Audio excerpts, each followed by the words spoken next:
You're standing in a room filled with laughter. The lights are warm, the people around you are smiling, and the air hums with celebration.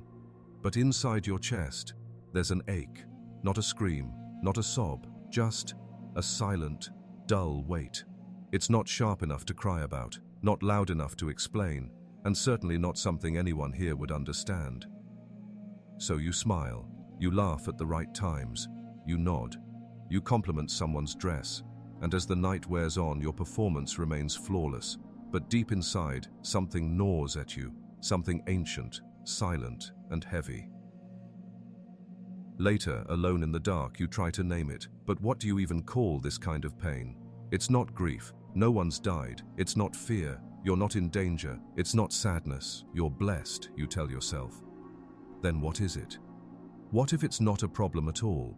What if the pain that you hide, deny, or drown in distractions is the very thing trying to save you? We live in a world that treats emotional pain like a malfunction, something to be numbed, medicated, optimized away. You feel anxious? Take something. You feel lost? Rebrand your life. You feel broken? Swipe, scroll, distract, escape. Anything but listen. But what if pain, specifically emotional pain, is not your enemy, but your guide? You've been told it's weakness, that it slows you down, that it ruins your potential, that if you were stronger, happier, or more disciplined, you wouldn't feel this way. But imagine if the very things you've buried in shame, your loneliness, your guilt, your confusion, your longing, are not flaws, but messengers. What if emotional pain is the subconscious trying to speak in the only language it has left? Because here's the paradox. The more you silence it, the louder it becomes. The more you run, the faster it follows. The more you try to heal without facing it, the deeper it wounds. Isn't it strange?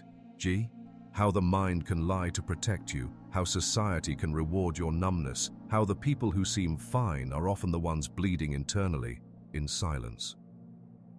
Consider this. We worship comfort but ache for meaning.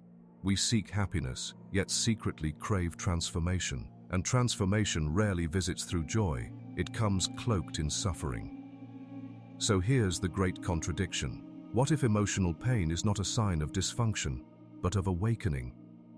Not in the romantic hashtag version of growth, not the self-help slogan slapped on top of trauma, but a raw, terrifying, and necessary breaking. You feel the ache, not because you're broken, but because something false within you is. Let that sit. Have you ever wondered, why do we remember pain more vividly than pleasure? Why do the most profound changes in people often follow heartbreak, loss, or collapse? Why do the world's greatest thinkers, from Nietzsche to Jung, insist that the darkness within is not to be avoided, but explored? There's a reason you're not healing from that wound. It's not because it's too deep, it's because you're trying to heal by running away from it. No one teaches us how to sit with pain, to listen to it, to learn its name. They teach us how to overcome, optimize, smile through it, manifest something better, but never how to descend into the pain and come out transformed. And here lies the cost, because what you suppress does not disappear. It mutates into rage, into shame, into chronic anxiety that no lifestyle hack can fix. Imagine this, again. You're walking through a hallway lined with locked doors. Behind each one is a memory you've buried, a version of yourself you hated, a truth you couldn't face. Now imagine, the key is the pain. Not the pain as the enemy, the pain as the map. But you've been taught to rip up the map, to laugh over the ache, to call it a phase or a flaw or a personality quirk. But what if that thing you're trying so hard to fix was never broken, just unheard? What if you stopped seeing pain as the thing to avoid and started seeing it as the invitation, an invitation to a deeper self, to truths hidden beneath performance, to wounds that, when finally honored, become your power? Because here is the ultimate question. What if the very thing you think is ruining your life is trying to rebuild it? And what would happen if you finally turned toward it and asked what it's been trying to say all along? In the shadows of every tear you never let fall, in the clenched fists you hide under your pillow, in the tension that never leaves your chest, something waits. Not to punish, not to destroy, but to reveal. This is the hidden power of emotional pain. And the question is no longer, how do you make it go away? But rather, are you ready to understand what it's here to show you? Let's go deeper. Why is it that in the age of limitless knowledge, infinite access to wellness, and endless advice on how to feel better, we are still aching inside? Why, despite our curated feeds and smiling selfies, does emotional pain continue to haunt even the most successful among us? Because the problem isn't just personal, it's philosophical, it's psychological, and most of all, it's systemic. We don't just experience pain, we are conditioned to misunderstand it. Let's start with the psyche. Carl Jung wrote that neurosis is always a substitute for legitimate suffering. In other words, what we call mental illness, disorders, or problems are often the result of our inability or refusal to confront authentic emotional pain. We repress, we avoid, we rationalize, but the shadow doesn't disappear because we pretend it's not there. It waits, it grows. The human psyche has two fundamental drives, one toward expansion, growth, freedom, realization, and the other toward protection, safety, control, survival. These drives are constantly at war when it comes to emotional pain. Pain signals a threat to the ego, but it also signals an invitation to the self. Pain is the place where the old self fractures and something new might be born. But the ego doesn't want to die, so it fights back. It says, "Don't feel this, don't look here, this will destroy you." And so you suppress. But what you suppress festers, and what festers eventually leaks into your relationships, your choices, your beliefs. Nietzsche understood this well. To live is to suffer, he wrote. To survive is to find some meaning in the suffering. The hidden problem of emotional pain is not the pain itself, it's that we've been stripped of meaning. Our modern culture has turned suffering into an error, a glitch, a deviation from the ideal life. But Nietzsche saw the opposite. Suffering was the crucible through which strength, depth, and authenticity were forged. And yet, we now live in a world that treats discomfort like a disease. We've built a society where happiness is a duty, positivity is a performance, and pain is a private shame. If you're hurting, you must be doing something wrong. If you're struggling, you must not be trying hard enough. If you're lost, the solution must be a new habit tracker, a better morning routine, or a motivational quote. But when did pain stop being human and become a failure? Schopenhauer would say it's because society has replaced truth with comfort. He believed that life, by its very nature, is suffering. Not in a pessimistic sense, but in a realistic one. To desire is to lack.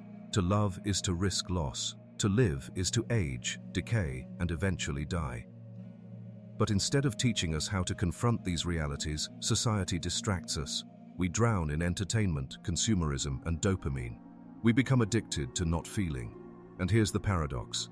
The more we try to eliminate pain, the more fragile we become. We create people who can't handle discomfort, who fear silence, who panic when solitude creeps in. We build minds that are terrified of introspection because the moment they stop scrolling, the ghosts come out.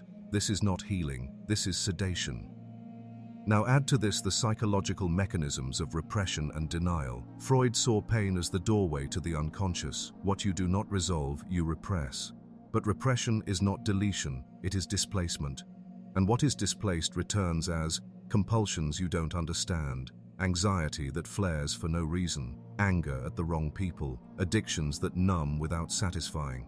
Gabor Maté, a modern voice in trauma psychology, says, addiction is not about substances, it's about pain. Behind every addiction, whether to alcohol, achievement, social validation, or perfectionism, there is pain trying to be silenced. So when we treat addiction, anxiety, or even depression as isolated problems, we miss the point. They are not symptoms of personal failure. They are the psyche screaming, please look here, please feel this, please listen to me. But the most dangerous part, we've pathologized pain so deeply that people feel ashamed for feeling it. You've been told to get over it, to stay strong, to move on. But no one told you how to sit with it, to ask what it means, to learn its language. So we raise a generation of emotionally fluent people who know all the right terms, boundaries, trauma, self-care, but are still terrified to go into the dark room and sit in silence with their pain. It's not enough to intellectualize pain, you must befriend it. And then there's existentialism. Sartre, Camus, Kierkegaard all saw pain not as an obstacle to life, but as a defining feature of it. Sartre believed that we are condemned to be free. With freedom comes the burden of choice. With choice comes the weight of responsibility. And with responsibility comes angst, the deep emotional ache of knowing that your life, your meaning, your identity is yours to shape. Pain, then, is not a bug. It is the moment you wake up from the collective dream and realize no one is coming to rescue you, no belief system can save you, no path is guaranteed. You must build your own meaning while facing the absurdity of it all. This existential pain is terrifying, but it's also the birthplace of freedom. So let's connect the pieces. Pain is not just a response to trauma. It's not just grief or loss or anxiety. It is the soul's resistance to falseness, the inner rebellion against the masks you've been forced to wear, the aching tension between who you are and who you pretend to be. Jung called this the shadow, the part of you that holds everything you reject, deny, or fear about yourself. And emotional pain is often the knock of the shadow at the door. But if you don't open that door, you will project your shadow onto the world. You will see enemies where there are none. You will mistake inner wounds for external injustice. You will wage war on the wrong things. So here is the hidden root of the problem. We are not in pain because we are weak. We are in pain because we are split, divided from our emotions, divided from our truth, divided from ourselves. We have built identities on survival strategies, smiling when we want to scream, helping others to avoid our own needs, achieving to hide the feeling of worthlessness. But emotional pain doesn't care about your performance. It doesn't care about your resume, your social media, or your followers. It only cares about one thing. Are you ready to come home to yourself? And so the deeper question becomes, what are you still avoiding? What truth do you keep buried beneath rationalizations? What part of you is still waiting to be seen, held, and honored without judgment? Until you ask these questions, you will live in exile from yourself, smiling on the outside, dying on the inside. But when you finally dare to confront the root, to name it, to feel it, to integrate it, something powerful happens. You begin to reclaim yourself, and that's where we're headed. You never notice when it starts. The erosion is slow. First, it's subtle. You laugh a little less sincerely. You pause before admitting you're tired. You find yourself avoiding that one memory that always seems to sting. And without realizing it, you begin curating not just your life, but your inner world. You become a museum of acceptable emotions. The anger, shelved behind a polite smile. The grief, tucked beneath productivity. The loneliness, disguised as independence. And still, you tell yourself, I'm fine, everything's okay. But something is not okay, and you know it. What happens when emotional pain is ignored? When it is not processed but pushed down? Not heard but sedated? Not explored but judged? It does not disappear. It evolves. You begin to develop patterns, not just in how you feel, but in how you exist. Pain that goes unspoken finds new voices. In anxiety that wakes you at 3 a.m. with no name. In relationships where the same fights repeat in different forms. In the chronic tension in your body you write off as stress. In decisions that always seem to sabotage your peace. These are not random, they are echoes. Unfelt pain doesn't fade, it fragments. Think of your mind as a house. Emotional pain is the room you locked long ago. You avoided it for years, maybe decades. But now the door is rattling, the noise is louder, and the rest of the house, your thoughts, your relationships, your habits, is shaking. You've decorated the halls. You've made everything look beautiful. But beneath it all, the foundation is cracked. And the crack isn't from failure, it's from avoidance. Neuroscience confirms what philosophy intuited centuries ago. The body remembers what the mind forgets. Dr. Bessel van der Kolk writes in The Body Keeps the Score. Trauma is not the story of something that happened back then. It's the current imprint of that pain on your mind and body. In other words, emotional pain is not just psychological, it's physiological. Your brain rewires itself to avoid what hurts. The amygdala, your fear center, becomes hyperactive. The prefrontal cortex, your logic and planning center, shuts down under emotional distress, and over time, the neural pathways of avoidance become your default setting. You become used to not feeling. But here's the catch. You cannot selectively numb emotions. When you numb pain, you also numb joy. When you suppress grief, you dull your capacity to love. When you ignore fear, you also silence courage. The result? A flatline existence, busy but empty, stable but disconnected, successful but aching, and it gets worse. When emotional pain is left unexamined, it begins shaping your worldview. You stop seeing people as they are. You see them as reflections of the wounds you refuse to confront. The parent who never saw you, now you chase lovers who can't commit. The failure you never forgave yourself for? Now you overwork and overperform. The betrayal you never processed? Now you trust no one. These aren't coincidences, they are reenactments. Unprocessed pain turns you into an actor in your own life, playing out scenes from an old script you didn't write but can't seem to escape. This is how societies become sick.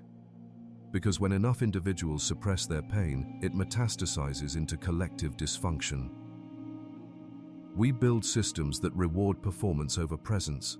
We elevate those who can hide their wounds best. We call people strong, not because they're whole, but because they don't cry in public. And so the culture teaches you to be a CCC.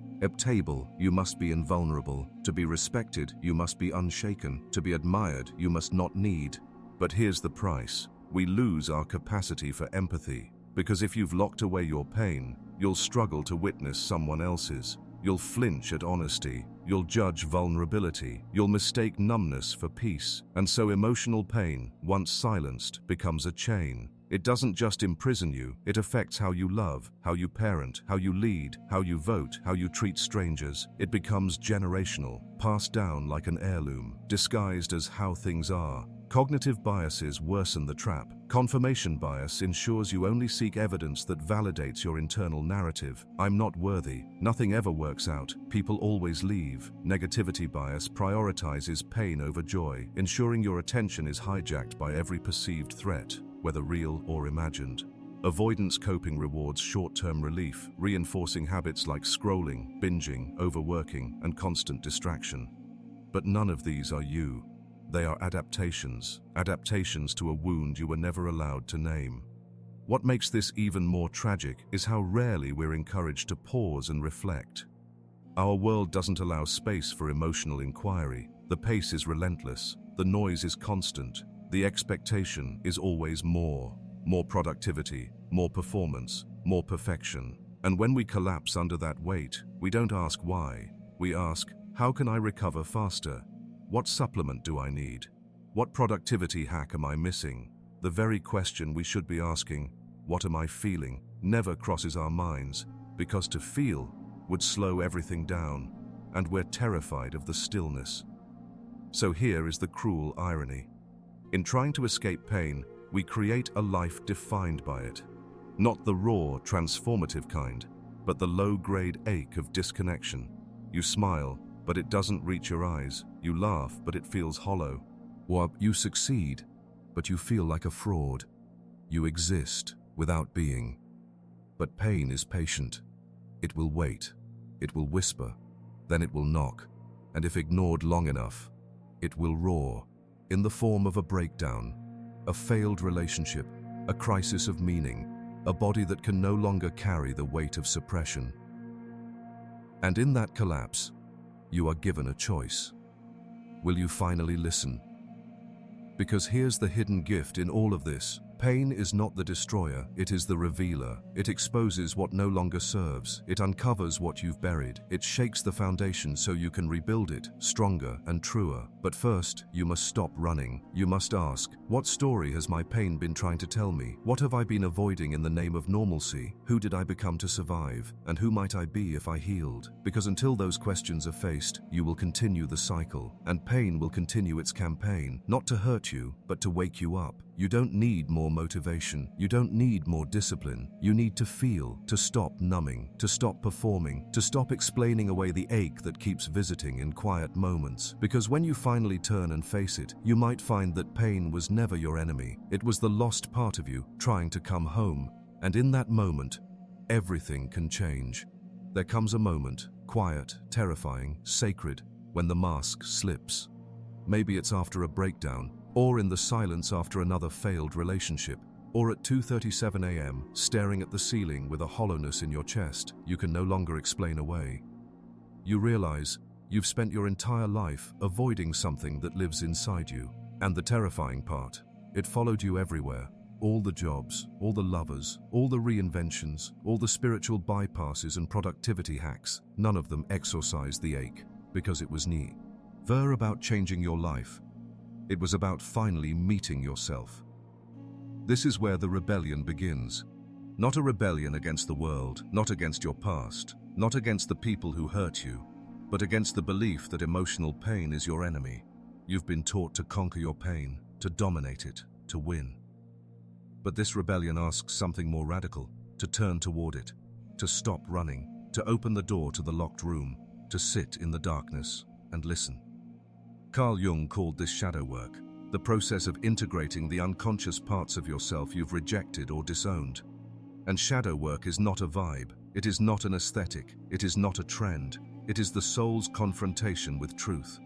You begin to ask, what part of me have I been pretending doesn't exist? Whose voice told me this emotion was wrong? What am I afraid I'll become if I finally feel this? And here's what you discover. The pain is not a monster, it's a messenger. It says, you are more than the mask. You are more than the coping mechanism. You are more than what they needed you to be. Breaking free doesn't start with doing, it starts with undoing. Undoing the stories that kept you safe. Undoing the self-image built on avoidance. Undoing the idea that wholeness is something you have to earn, because you were never broken, you were just fragmented. And so you begin the work, not the work of achievement, but the work of integration. Step 1. Slow down. You cannot heal what you refuse to feel, so begin by creating silence. Not the numbing kind, not Netflix and wine silence, the real kind. Sit in a room with no distractions. Let the discomfort rise. Let the inner noise come out. Watch what thoughts return when nothing else is there to protect you. That's where your truth begins. Step 2. Name it. Pain thrives in ambiguity. It wants to stay nameless, formless. That way, it controls you from the shadows. But the moment you put words to it, real, honest words, it begs to lose its grip. Say, I am afraid no one will ever love me if they see the real me. I still carry the shame from when I was 12 and told I was too sensitive. I feel like I'm failing because I'm exhausted and I don't know how to rest. Name it, out loud, to yourself, to a journal, to someone safe. And notice what happens. You begin to own your experience. It stops owning you. Step 3. Feel without fixing. This is the hardest part. We are conditioned to escape discomfort as quickly as possible. We want to solve our pain the moment we feel it.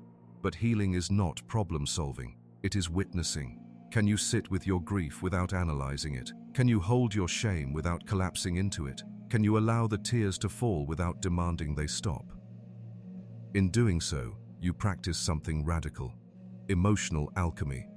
The pain doesn't vanish, but it transforms. It becomes clarity. It becomes compassion. It becomes fuel. Step 4. Reclaim your projections. What you judge most in others is often what you deny in yourself. What you fear being seen for is what you hide most violently. So begin noticing. Who triggers you? What traits disgust you? What do you envy? What do you criticize? Behind every projection is a part of your psyche trying to come back home. Maybe your disgust at someone's vulnerability is your own buried need for softness. Maybe your rage at someone's selfishness is your own repressed desire to finally prioritize yourself. Reclaiming your projections is reclaiming your soul. Step 5. Tell the truth, especially when it costs you. Freedom does not come from safety, it comes from honesty. That means telling the truth even when your voice shakes. It means admitting, "I'm not okay," even when everyone expects strength. It means saying, "This hurts," even when you fear being judged. Because every time you tell the truth about our pain, you dissolve the shame that kept it locked inside. And in that raw vulnerability, you discover power. Not the brittle, performative kind, but the unshakable strength that comes from knowing, "This is who I am, and I am no longer afraid to be seen." Throughout history, the most transformed people have been the ones who walked through hell and kept their eyes open. They didn't become wise because life was easy. They became wise because they refused to look away. Viktor Frankl survived Auschwitz and emerged with this insight. When we are no longer able to change a situation, we are challenged to change ourselves. And that change happens through the pain, not around it. To break free is not to escape pain. It is to reframe it, to see it not as a prison, but a path. Not as something to eliminate, but something to integrate. You were taught that healing is about becoming better, but real healing is about becoming whole. And wholeness requires all of you, not just the polished, productive, impressive parts, but the raw, flawed, aching human beneath. So if you're hurting right now, if you feel like your pain has no purpose, if you're exhausted from pretending, you're not broken. You're on the brink. The brink of remembering who you are beneath the survival strategies. The brink of reclaiming a life that is yours. The brink of a freedom that begins with 5 simple words. I'm ready to feel this. This is the rebellion. It is quiet. It is personal. It is sacred. And once you begin, there is no going back. Because now, you're no longer asking how to avoid the pain. You're asking, what is it here to teach me? And that question, that one courageous question, is where the real healing begins. There comes a point, after the rebellion, after the silence, after the tears you thought would never end, when something shifts. It doesn't announce itself with fireworks. It doesn't feel like enlightenment. It feels like stillness, like the space just after the storm, like standing in the ruins of who you thought you had to be, and realizing you are finally free. Not because the pain is gone, but because it no longer terrifies you. This is the final truth. Emotional pain is not a flaw in the system. It is the system calling you home. What you thought was punishment was the soul's way of insisting you wake up. What you thought was weakness was the psyche refusing to live in silence. What you thought would destroy you was the very thing built to transform you. You never needed to get rid of the pain. You needed to understand it. You thought you were lost, but the pain knew exactly where you were. You thought you were failing, but the pain was the evidence that your soul had not gone numb. You thought you were alone, but pain, real, unfiltered pain, is the one experience that binds all of humanity. This is the paradox no one tells you. Pain isolates, and yet it connects. It's the hidden language of authenticity. It's what strips us of ego, pretense, performance, and what's left, what remains in the ashes, is something terrifyingly beautiful, the real you. You see, healing was never about becoming someone new. It was about remembering who you were before the world told you to perform, before trauma taught you to hide, before fear convinced you to shrink. The pain, it was your alarm clock. The ache, it was your compass. The breakdown, it was your invitation. You were told to chase happiness, but happiness is a weather pattern. Pain is the ground. It roots you, it humbles you, it brings you back to what actually matters. Ask someone who has suffered deeply, and they'll tell you there's a clarity that pain brings that no joy ever could. A clarity about your values, your limits, your truth, your time.